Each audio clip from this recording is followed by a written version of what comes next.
Homemade coffee powder ஒரே ஒரு ingredients வச்சு இந்த காஃபி பவுடர் ரெடி பண்ணிடலாங்க. எப்படி செய்யறதுன்னு பார்த்தரலாமா? சாப்பிட்டு வேஸ்ட்டுன்னு தூக்கி எறிகிற ஒரு பொருள் வச்சு தாங்க இந்த காஃபி பவுடர் ரெடி பண்ணியிருக்கேன். டக்குன்னு யோசனை வந்திருக்கும். பேரிச்சம்பழம் தாங்க. ஒரு 100 கிராம் அளவுக்கு டேட்ஸ் எடுத்து உள்ளே இருக்கிற அந்த விதை மட்டும் தனியாக பிரித்து எடுத்துக்கிட்டேன். பிரித்து எடுத்த சீட்ஸ் எல்லாத்தையும் இப்போ ட்ரை ரோஸ்ட் பண்ண போகிறேங்க.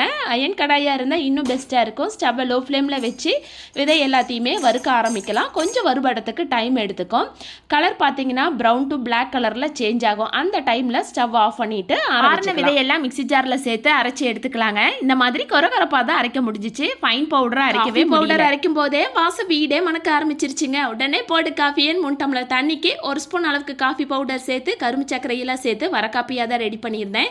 நீங்க வேணாலும் இதுல பாலும் சேர்த்து. அப்படி என்னமா இருக்குது இந்த காஃபி பொடியிலன்னு கேட்கறவங்களுக்கு டேட்ஸ்ல எந்த அளவுக்கு அயன் கண்டென்ட் இருக்கோ அதே அளவுக்கு அதனோட விதையிலே இருக்குதுங்க.